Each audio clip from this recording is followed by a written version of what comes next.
ফিরে এলাম বিরতির পর। নজর রাখবো এবার অন্যান্য খবরাখবরে। একদিকে আসন্ন রয়েছে লোকসভা নির্বাচন, আর এই লোকসভা নির্বাচনের ঠিক প্রাক মুহূর্তে এবার লক্ষ্য করা গেছে যে জাতীয় নির্বাচন কমিশনের তরফ থেকে বিশেষ ঘোষণা, বিশেষ সিদ্ধান্ত নেওয়া হয়েছে বলা যায়। অর্থাৎ এক্ষেত্রে লোকসভা নির্বাচনে এই প্রথম এয়ার অ্যাম্বুলেন্স ভাড়া করেছে জাতীয় নির্বাচন কমিশন। আর এরই পরিপ্রেক্ষিতে এবার সব রাজ্যকে এই ব্যাপারে প্রস্তুতি দেওয়ারও নির্দেশ দিয়েছে কমিশনের তরফ থেকে। তবে গোটা বিষয় সম্পর্কে একটু সরাসরি জেনে নেবার চেষ্টা করবো। আমাদের প্রতিনিধি রয়েছে সুপ্রীতি মুখার্জি সরাসরি নিউজ রুম থেকে। সুপ্রীতি, একদিকে যেমনটা আজ খবর রয়েছে যে এয়ার অ্যাম্বুলেন্স এবার ভাড়া করার সিদ্ধান্ত নিয়েছে, কেন এই জাতীয় বলা যায় যে জাতীয় নির্বাচন কমিশনের এবার ব্যতিক্রমী সিদ্ধান্ত, একটু যদি বলো। একেবারেই দেখো, শতাব্দীর সামনেই রয়েছে লোকসভা ভোট এবং যদি বলি স্বাধীন ভারতের ইতিহাসে যাবৎকাল এই এয়ার অ্যাম্বুলেন্স দিয়ে ভোট কখনোই পরিলক্ষিত হয়নি, যেটা আগামী দিনে এয়ার অ্যাম্বুলেন্সকে কেন্দ্র করে যে তথ্য উঠে আসছে। তবে ইতিমধ্যেই নির্বাচন কমিশনের পক্ষ থেকে সব রাজ্যের কাছে চিঠি পৌঁছে গেছে এবং এই রাজ্যও তার ব্যতিক্রম নয়। তবে সেই জায়গাতে দাঁড়িয়ে নির্বাচনকে কেন্দ্র করে যাতে কোথাও কোনো রকমের অসুবিধা না তৈরি হয়, তার জন্যই এই বিশেষ এয়ার অ্যাম্বুলেন্সের কথা বা সিদ্ধান্তের কথা কিন্তু উঠে আসছে। দেখো, যেহেতু লোকসভা ভোট এবং এই হাই ভোল্টেজ ভোটকে কেন্দ্র করে নির্বাচন কমিশন কিন্তু ইতিমধ্যেই তার প্রস্তুতি শুরু করে দিয়েছে এবং বেশ কয়েকদিন ধরেই তার প্রস্তুতি চলছে বিভিন্নভাবে। শুধুমাত্র ভোটকে কেন্দ্র করে যে এই বিভিন্ন সিদ্ধান্ত দেওয়া হচ্ছে তা নয়, সরেজমিনে পরিদর্শন করার জন্য কিন্তু নির্বাচন কমিশনের পক্ষ থেকে আধিকারিকরা যাচ্ছেন, রাজ্যে রাজ্যে সফর করছেন। ওড়িশা থেকে শুরু করে বিহার প্রতিটা রাজ্যে কিন্তু ইতিমধ্যে সফর করেছেন। বিশেষ টিম যাচ্ছে যে কোন রাজ্য কতদূর প্রস্তুত রয়েছে সেই খবর জানার জন্য। এবার যদি বলি যে দেখো, বিশেষ টিম দিল্লি থেকে পাঠানো হয়, যেখানে পুলিশ থেকে শুরু করে আরক্ষা প্রশাসনের কর্মীরা এসে পৌঁছান, সিআরপিএফ থেকে শুরু করে কেন্দ্রীয় বাহিনী এসে পৌঁছায় বিভিন্ন ভাবে ভোটকে কেন্দ্র করে সুস্থ পরিবেশ রাজ্যের বুকে রাখার জন্য। সেই জায়গায় আমরা পরপর প্রতিটা নির্বাচনের ক্ষেত্রে এই ছবি দেখেছি। তবে লোকসভা ভোটের এখনো পর্যন্ত দিনক্ষণ ঘোষণা হয়নি, কিন্তু নির্বাচন কমিশন একটি নির্দিষ্ট ডেট দিয়েছিল যে সেই ডেটকে মাথায় রেখে যাতে ভোট কর্মীরা সকলেই প্রস্তুতি শুরু করে দেন, সেই দিককে মাথায় রেখেই চলছে যাবতীয় প্রস্তুতি গোটা দেশ জুড়ে।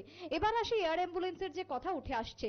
নির্বাচন কমিশন ইতিমধ্যে প্রতিটা রাজ্যের কাছে এই চিঠি পাঠিয়েছে এবং রাজ্যের এই মুহূর্তে কর্তব্য বা দায়িত্ব হচ্ছে সেই চিঠি পরিবহন দপ্তরের কাছে পেশ করা, পরিবহন দপ্তরের কাছে এয়ার অ্যাম্বুলেন্স সম্পর্কে ইতিমধ্যেই অবগত করা। আমরা যদি পার্শ্ববর্তী রাজ্যের কথা বলি, পার্শ্ববর্তী রাজ্য পশ্চিমবঙ্গে সেই ছবি আমরা দেখতে পেয়েছি। এয়ার অ্যাম্বুলেন্সকে কেন্দ্র করে চিঠি গেছে এবং সেই জায়গায় পরিবহন দপ্তরকে অবগত করা হচ্ছে। আমাদের রাজ্য, যেমনটা তোমাকে বলছিলাম শুরু থেকে, যে এর কোনো অংশে ব্যতিক্রম নয়। এবার দেখো, এয়ার আমাদের রাজ্যের প্রয়োজনীয়তা কতটুকু রয়েছে যদি সে কথা বলি। দেখো, এডিসি এলাকা রয়েছে এবং এডিসি এলাকাতে বিভিন্ন সময় পৌঁছানোর ক্ষেত্রে একটা সময় লাগে, সময় সাপেক্ষ ব্যাপার রয়েছে। এই আগরতলা থেকে এডিসিতে পৌঁছানো একটা লেন্দি সময় চলে যায়। এই সময়ের মধ্যে যাতে কোনো অপ্রীতিকর ঘটনা না ঘটে, অতি দ্রুত যাতে পৌঁছে যাওয়া যায়, তার জন্য এয়ার অ্যাম্বুলেন্সের ব্যবস্থা।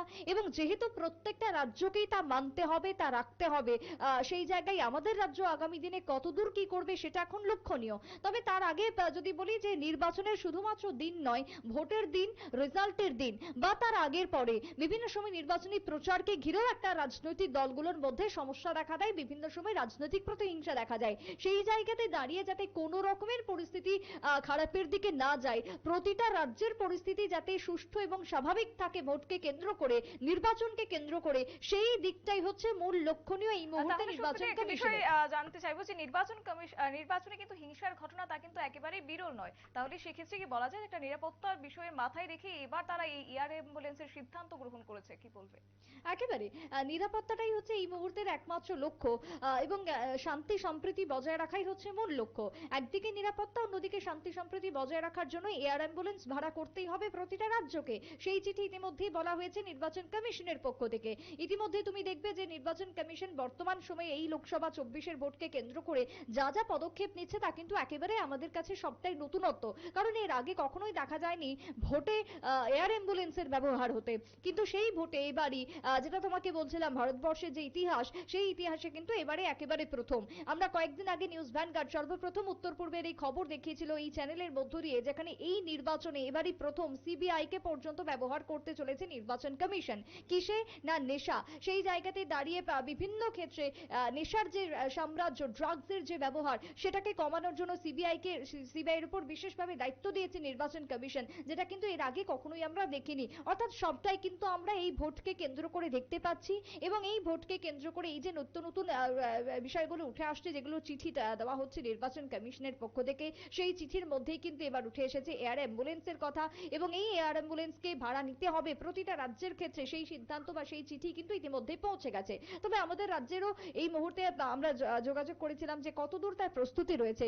সেই প্রস্তুতি প্রসঙ্গে দেখো যেমনটা বলা হচ্ছে, এখনো যেহেতু হাতে কয়েকটা দিন সময় রয়েছে, ইতিমধ্যে প্রতিটা রাজনৈতিক দলের কথা যদি বলি, তারা দিল্লিতে হাইকমান্ডের সঙ্গে বৈঠক করছে, প্রার্থী কারা কারা হবেন সেটা ঠিক করা হচ্ছে, রাজনৈতিক পরিস্থিতি কি রয়েছে কোন রাজ্যের সেটা দেখা হচ্ছে। তা সমস্ত কিছু হবার পরই কিন্তু একটা সম্ভাবনা থাকছে যে এই মাসের যদি শেষের দিকেই বলি প্রার্থী ঘোষণা হয়ে যাবে বিভিন্ন ক্ষেত্রে। অন্যদিকে যদি বলি খুব শীঘ্রই লোকসভা ভোটের দিন ঘোষণা হয়ে যাবে। তাই তার আগে যে প্রস্তুতিগুলো রয়েছে, যা যা মানতে হবে প্রতিটা রাজ্যকে, সেই জায়গাতে নির্বাচন কমিশন এক প্রকার বলা যায় যে কড়া পদক্ষেপ নিচ্ছে এবং চিঠির মাধ্যমে সেটা প্রতিটা রাজ্যের কাছে পৌঁছে দেওয়া হচ্ছে। এবার দেখো ভোটের দিন অনেক সময় দেখা যায় যে বিভিন্ন রাজনৈতিক হিংসার কারণে বহু মানুষ আহত হন, বহু মানুষের প্রাণ পর্যন্ত যায় এবং বহু মানুষের কার্যত সেই জায়গায় দেখা যায় যে অশান্তির কারণে সম্পদহানি হয়। সেই ক্ষেত্রে দাঁড়িয়ে নির্বাচন কমিশন এই নির্বাচনে হতাহতের যে সংখ্যা সেটাকে কোথাও গিয়ে কমানোর জন্যই এই সিদ্ধান্ত নিয়েছে। কারণ কি, অন্যান্য কোনো যানবাহন ব্যবহারের থেকে যদি এয়ার অ্যাম্বুলেন্স ব্যবহার করা যায়, তাহলে তুমি বুঝতে পারছো যে একেবারে উড়িয়ে সেক্ষেত্রে নিয়ে চলে আসা হবে শহর আগরতলায় হোক বা বহিরাজ্যের কোনো চিকিৎসা কেন্দ্রে হোক, যাতে কোনো মানুষের ভোটকে কেন্দ্র করে প্রাণ না যায়। এই দিকটাকে কিন্তু বিশেষভাবে নজর তাহলে কি দিচ্ছে এক্ষেত্রে নির্বাচন চিকিৎসা কমিশন। পরিষেবাও প্রদান করা হবে এই অ্যাম্বুলেন্সে? দেখো অ্যাম্বুলেন্সের ক্ষেত্রে চিকিৎসা পরিষেবার থেকেও বিশেষ বা সাময়িক যে চিকিৎসা পরিষেবা, যে একেবারে গ্রাউন্ড লেভেলে যে ফার্স্ট এড প্রদান করার বিষয়গুলো থাকে, সেটা তো থাকছেই এয়ার অ্যাম্বুলেন্সের মধ্যে। কিন্তু তার পাশাপাশি রাজনৈতিক হিংসার কারণে অনেক বড় বড় আমরা দেখেছি যে হিংসার ঘটনা ঘটে যায়। তবে সেই জায়গাতে আমাদের রাজ্য কিন্তু ব্যতিক্রমও রয়েছে, কারণ আমরা গত বছরেই 2023 বিধানসভা ভোট দেখেছি। সেই বিধানসভা ভোট আমাদের রাজ্যে কিন্তু একটা বুকে নজির তৈরি করেছে এই শান্তিতে নির্বাচনের ক্ষেত্রে। আমরা গোটা দেশের নির্বাচন দেখি, বিভিন্ন জায়গাতে বিভিন্ন রকমের অভিযোগ থেকে শুরু করে একেবারে উত্তপ্তকর পরিস্থিতি হয়ে ওঠে। সামান্য পঞ্চায়েত ভোটের যে ছবি, সেটাও আমরা পার্শ্ববর্তী রাজ্যের দেখেছি কতটা ভয়ঙ্কর।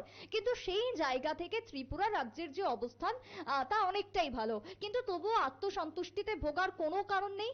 আগামী দিনে বিপদ হতে খুব একটা বেশি সময় লাগে না। তাই কোনো রকমের পরিস্থিতি বিগড়ে যাওয়ার আগে রাজ্যকে ইতিমধ্যে চিঠি এবং সেই চিঠি মোতাবেক যাতে আগামী দিনে পদক্ষেপ গ্রহণ করে, এয়ার অ্যাম্বুলেন্স যাতে রাজ্যের ক্ষেত্রে ব্যবস্থা করা হয়ে থাকে, বা প্রতিটা জায়গায় যদি কোথাও এয়ার অ্যাম্বুলেন্স রাখার সমস্যা তৈরি হয় বা কোথাও যদি না পসিবল হয়, তাতে সাধারণ অ্যাম্বুলেন্সও যাতে রাখা হয়, মানুষকে যাতে দ্রুত চিকিৎসা পরিষেবা প্রদান করা হয় ভোটের দিন বা ভোটের আগে পরে।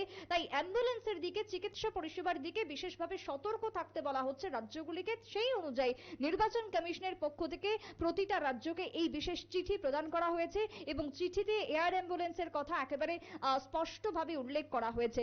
আমাদের রাজ্য সেই অনুযায়ী প্রস্তুতি শুরু হয়ে গেছে। শতাব্দী। ঠিক তাই। অসংখ্য ধন্যবাদ সুপ্রীতি তোমাকে আমাদের সাথে থাকার জন্য। অর্থাৎ এই ক্ষেত্রে আমরা কথা বলছিলাম, আমাদের প্রতিনিধি সরাসরি সেই বিষয়টি সম্পর্কে তুলে ধরেছে, যেখানে লোকসভা নির্বাচনে এই প্রথমবার এয়ার অ্যাম্বুলেন্স ভাড়া নেওয়া হয়েছে। জাতীয় নির্বাচন কমিশনের পক্ষ থেকে এই ব্যতিক্রমী সিদ্ধান্ত হয়েছে শুধুমাত্র নিরাপত্তা বিষয় সহকারে। আরো যে বিষয় রয়েছে ভোট সংক্রান্ত ক্ষেত্রে, সেই বিষয়টিকে মাথায় রেখে এবার জাতীয় নির্বাচন কমিশনের এই ঘোষণা। সংবাদ আপাতত এই পর্যন্তই। পরবর্তী আপডেটের জন্য চোখ রাখবেন শুধুমাত্র নিউজ ভ্যানগার্ডের পর্দায়। নমস্কার।